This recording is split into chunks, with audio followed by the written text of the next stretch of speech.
മൂന്നാം സെമസ്റ്ററിലെ Indian government and politics എന്ന പാഠപുസ്തകത്തിലെ ഒന്നാമത്തെ module an overview of constitutional development എന്ന പാഠഭാഗത്തെക്കുറിച്ചാണ് നമ്മൾ ഈ വീഡിയോയിൽ ചർച്ച ചെയ്യുന്നത്.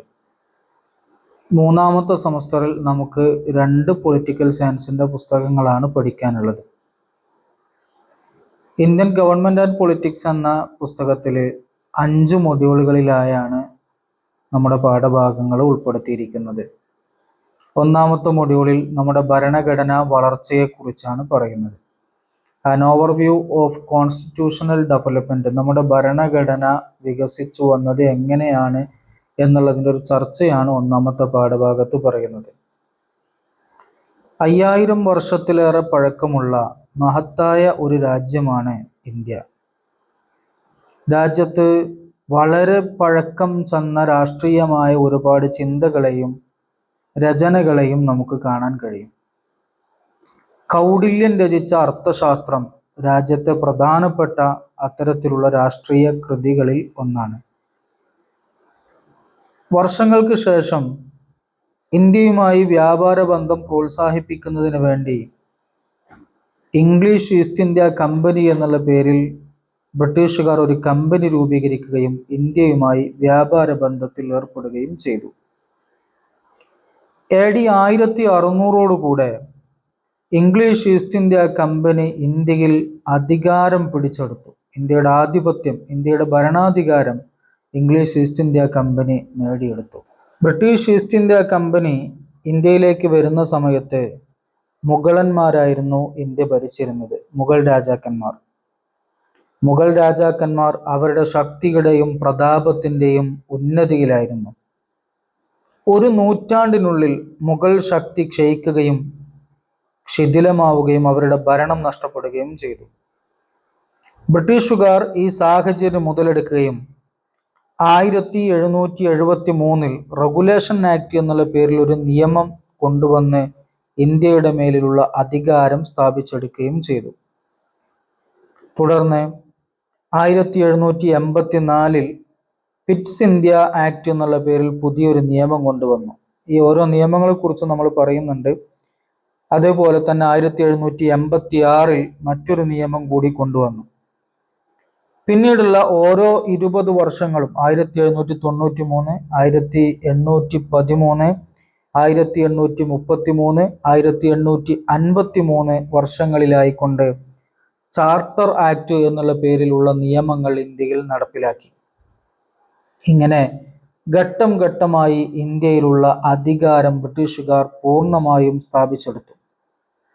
തുടർന്ന് 1857 ഒന്നാം സ്വാതന്ത്ര്യ സമരം ഇന്ത്യയിൽ നടന്നു. ബ്രിട്ടീഷുകാരും ഇന്ത്യക്കാരും തമ്മിൽ ഏറ്റുമുട്ടിയ വളരെ വലിയൊരു സംഘട്ടനമായിരുന്നു ഒന്നാം സ്വാതന്ത്ര്യ സമരം. അതിനുശേഷം 1858 ഗവൺമെൻറ് ഓഫ് ഇന്ത്യ ആക്ട് എന്നുള്ള പേരിൽ ഒരു നിയമം ബ്രിട്ടീഷ് പാർലമെന്റ് പാസ്സാക്കുകയും അതിലൂടെ ബ്രിട്ടീഷ് സർക്കാർ ഇന്ത്യയുടെ ഭരണം ഏറ്റെടുക്കുകയും ചെയ്തു. എന്ന് പറഞ്ഞാൽ 1857 വരെ ഇന്ത്യയിൽ ഭരണം നടത്തിയിരുന്നത് ബ്രിട്ടീഷ് ഈസ്റ്റ് ഇന്ത്യ അല്ലെങ്കിൽ ഇംഗ്ലീഷ് ഈസ്റ്റ് ഇന്ത്യ കമ്പനി ആയിരുന്നു. പക്ഷേ 1858 ഗവൺമെൻറ് ഓഫ് ഇന്ത്യ ആക്ട് പ്രകാരം ബ്രിട്ടീഷ് ഈസ്റ്റ് ഇന്ത്യ കമ്പനിയുടെ അധികാരം നഷ്ടപ്പെടുകയും പകരം അധികാരം ബ്രിട്ടീഷ് ഗവൺമെൻറ് നേരിട്ട് ഏറ്റെടുക്കുകയും ചെയ്തു. അതിനുശേഷം ഇന്ത്യയിലെ ഭരണപരമായ കാര്യങ്ങൾ തീരുമാനിക്കുന്നതിന് വേണ്ടി വ്യത്യസ്തമായ നിയമങ്ങൾ ബ്രിട്ടീഷ് പാർലമെന്റ് പാസാക്കി. അതിൽ പ്രധാനപ്പെട്ട 2 നിയമങ്ങളാണ് 1861 ഇന്ത്യൻ കൗൺസിൽ നിയമവും 1892 ഇന്ത്യൻ കൗൺസിൽ നിയമവും.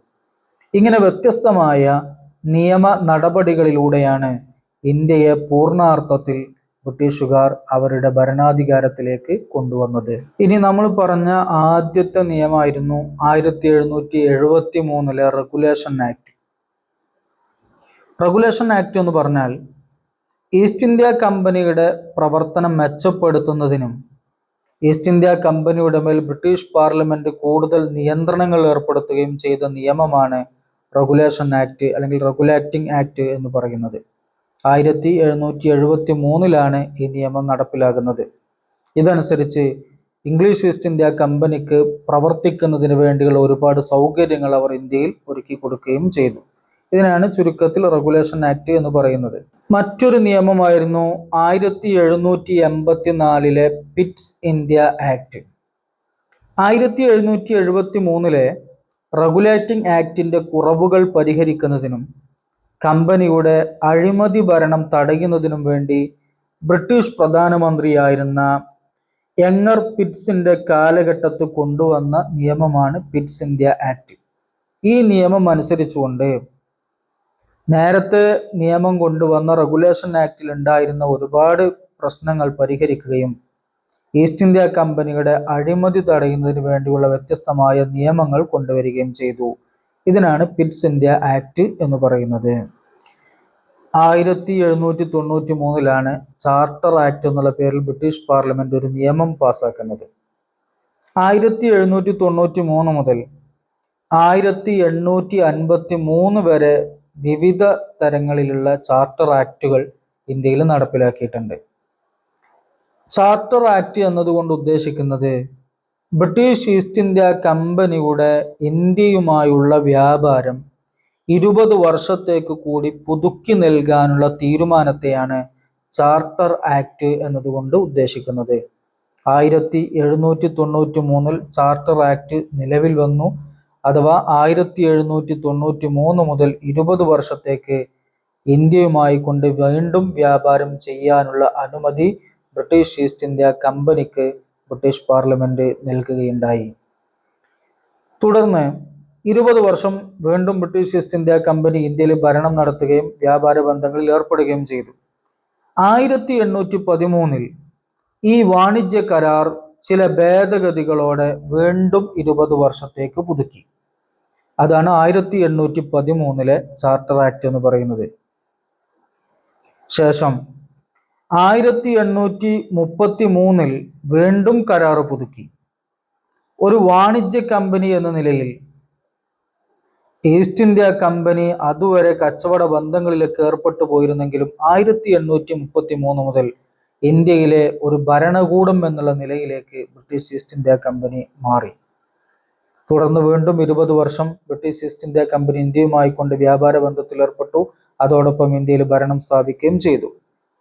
1853 വീണ്ടും ചാർട്ടർ ആക്ട് കൊണ്ടുവന്നു. 20 വർഷത്തേക്ക് കൂടിയുള്ള അധികാരം ബ്രിട്ടീഷ് ഈസ്റ്റ് ഇന്ത്യ കമ്പനിക്ക് ലഭിച്ചു. ഇങ്ങനെ 1793 മുതൽ 1853 വരെ ഇന്ത്യയുമായി കൊണ്ടുള്ള വ്യാപാര ബന്ധത്തിൽ ഏർപ്പെടുന്നതിന് വേണ്ടി 20 വർഷത്തേക്കുള്ള കരാറുകൾ തയ്യാറാക്കിയതിനെയാണ്, അങ്ങനെയുള്ള നിയമം കൊണ്ടുവന്നതിനെയാണ് ചാർട്ടർ ആക്ട് എന്ന് പറയുന്നത്. ഏതായാലും 1853 വരെ ചാർട്ടർ ആക്ടുകൾ നടപ്പിലായി. 1853 ചാർട്ടർ ആക്ട് പ്രകാരം 20 വർഷത്തേക്ക് കൂടി വ്യാപാര ബന്ധങ്ങളിൽ ഏർപ്പെടുന്നതിന് വേണ്ടിയുള്ള അനുമതി ബ്രിട്ടീഷ് ഈസ്റ്റ് ഇന്ത്യ കമ്പനിക്ക് ലഭിച്ചു. പക്ഷേ ആ 20 വർഷം പൂർത്തിയാക്കാൻ കമ്പനിക്ക് കഴിഞ്ഞില്ല. കാരണം 1857 ഒന്നാം സ്വാതന്ത്ര്യ സമരം നടന്നു. ബ്രിട്ടീഷുകാരും ഇന്ത്യക്കാരും തമ്മിൽ ഏറ്റുമുട്ടിയ വലിയൊരു സമരമായിരുന്നു 1857 ഒന്നാം സ്വാതന്ത്ര്യ സമരം എന്ന് പറയുന്നത്. അതിൻ്റെ തുടക്കം മീററ്റിലായിരുന്നു. അത് വിശദമായൊരു ചരിത്രമാണ്, മുമ്പ് പഠിച്ചതാണ്, അതുകൊണ്ട് ആ ഭാഗത്തേക്ക് കിടക്കുന്നില്ല. 1857 കലാപത്തിന് ശേഷം ബ്രിട്ടീഷ് പാർലമെന്റ് ഇടപെട്ടുകൊണ്ട് പുതിയൊരു നിയമം കൊണ്ടുവന്നു. ആ നിയമം അറിയപ്പെടുന്നത് 1858 ഗവൺമെന്റ് ഓഫ് ഇന്ത്യ ആക്ട് എന്നുള്ള പേരിലാണ് ആ നിയമം അറിയപ്പെടുന്നത്. അഥവാ ഇനി മുതൽ ഇന്ത്യയിൽ ഭരണം നടത്താനുള്ള അധികാരം ബ്രിട്ടീഷ് ഈസ്റ്റ് ഇന്ത്യ കമ്പനിക്ക് ഇല്ല. യുദ്ധത്തോടുകൂടെ ബ്രിട്ടീഷ് ഈസ്റ്റ് ഇന്ത്യ കമ്പനിയുടെ കച്ചവട വ്യാപാര ബന്ധങ്ങളും ഭരണവും ഇന്ത്യയിൽ അവസാനിപ്പിക്കുകയും പകരം ബ്രിട്ടീഷ് ഗവൺമെന്റ് തന്നെ നേരിട്ട് ഇന്ത്യയിൽ ഭരണം നടത്തുകയും ചെയ്യും എന്നുള്ള നിയമമാണ് 1858 ഗവൺമെന്റ് ഓഫ് ഇന്ത്യ ആക്ട് എന്ന് പറയുന്നത്. ചുരുക്കത്തിൽ ബ്രിട്ടീഷ് ഭരണാധികാരികൾ ഇന്ത്യൻ ജനങ്ങളുമായി കൂടിയാലോചിച്ചുകൊണ്ടാണ് ഭരണം നടത്തുന്നത് എന്ന ഒരു പുതിയ തത്വം ബ്രിട്ടീഷുകാർ ഈ നിയമം മുഖേന ഉണ്ടാക്കിയെടുത്തു. പിന്നീട് 1858 ഗവൺമെന്റ് ഓഫ് ഇന്ത്യ ആക്ട് കൊണ്ടുവരികയും 1861 ഇന്ത്യൻ കൗൺസിൽ ആക്ട് എന്നുള്ള പേരിൽ പുതിയൊരു നിയമം കൊണ്ടുവരികയും ചെയ്തു. Indian council act 1861 Indian council act പ്രധാനമായും ആ നിയമത്തിൽ ഉണ്ടായിരുന്നത് 1858 ഇന്ത്യൻ ഗവൺമെന്റ് ആക്ട് എന്ന് പറയുന്ന നിയമത്തിലുണ്ടായ പോരായ്മകൾ പരിഹരിക്കുക എന്നതായിരുന്നു. അതിലെ പോരായ്മകൾ പരിഹരിച്ചുകൊണ്ടാണ് 1861 കൗൺസിൽ ആക്ട് നടപ്പിലാക്കിയത്. അതിനുശേഷം 1861 ഇന്ത്യൻ കൗൺസിൽ ആക്ടിൽ ഉണ്ടായ പോരായ്മകളൊക്കെ പരിഹരിച്ചുകൊണ്ട് ഒന്നുകൂടെ പുതിയ രീതിയിലുള്ള നിയമങ്ങൾ നടപ്പിൽ കൊണ്ടുവന്നതാണ് 1892 ഇന്ത്യൻ കൗൺസിൽ ആക്ട് എന്ന് പറയുന്നത്. 1892 ഇന്ത്യൻ കൗൺസിൽ ആക്ട് വളരെ പ്രധാനപ്പെട്ട ഒരു നിയമമായിരുന്നു. കാരണം ആ നിയമം അനുസരിച്ചുകൊണ്ട് ഇന്ത്യയിലെ ലെജിസ്ലേറ്റീവ് കൗൺസിലുകളുടെ അഥവാ നിയമങ്ങളൊക്കെ രൂപീകരിക്കാനുള്ള സഭയുടെ ഘടനയിലും പ്രവർത്തനത്തിലുമൊക്കെ വിവിധ ഭേദഗതികൾ കൊണ്ടുവന്നുകൊണ്ടുള്ള ഒരു നിയമമായിരുന്നു 1892 ഇന്ത്യൻ കൗൺസിൽ ആക്ട് എന്ന് പറയുന്നത്. ഇങ്ങനെ വ്യത്യസ്തമായ നിയമങ്ങളിലൂടെയാണ് ബ്രിട്ടീഷുകാർ ഇന്ത്യയിലെ അധികാരം പൂർണ്ണമായും കൈയടക്കുന്നത്. ഇത്രയും നിയമങ്ങൾ നമ്മൾ പറഞ്ഞത് ഇംഗ്ലീഷ് ഈസ്റ്റ് ഇന്ത്യ കമ്പനിയും ബ്രിട്ടീഷ് പാർലമെന്റും എങ്ങനെയാണ് ഇന്ത്യയിലെ ഭരണകാര്യങ്ങൾ നിയന്ത്രിച്ചിരുന്നത് എന്നുള്ളത് പറയാൻ വേണ്ടിയാണ് ഇത്രയും കാര്യങ്ങൾ നമ്മൾ പറഞ്ഞത്. ഇന്ത്യയിൽ ഭരണം സ്ഥാപിച്ച ബ്രിട്ടീഷുകാര് 1900 ശേഷം അവരുടെ ഭരണരീതികളിൽ ഒരുപാട് മാറ്റങ്ങൾ കൊണ്ടുവന്നിട്ടുണ്ട്. അതിൽ പ്രധാനപ്പെട്ട പരിഷ്കാരങ്ങളാണ് മിന്റോ മോർലി പരിഷ്കാരം. +2 നിങ്ങൾ പഠിച്ചിട്ടുണ്ടാവും മിന്റോ മോർലി പരിഷ്കാരം. അതുപോലെ തന്നെ മറ്റൊരു പ്രധാനപ്പെട്ട പരിഷ്കാരമാണ് മണ്ടേഗു ചംസ്ഫോർഡ് ഭരണ പരിഷ്കാരം. ഈ 2 പരിഷ്കാരങ്ങളെ കുറിച്ചൊക്കെ നമുക്ക് പറയാനുണ്ട്. അത് അടുത്ത വീഡിയോയിൽ പറയാം.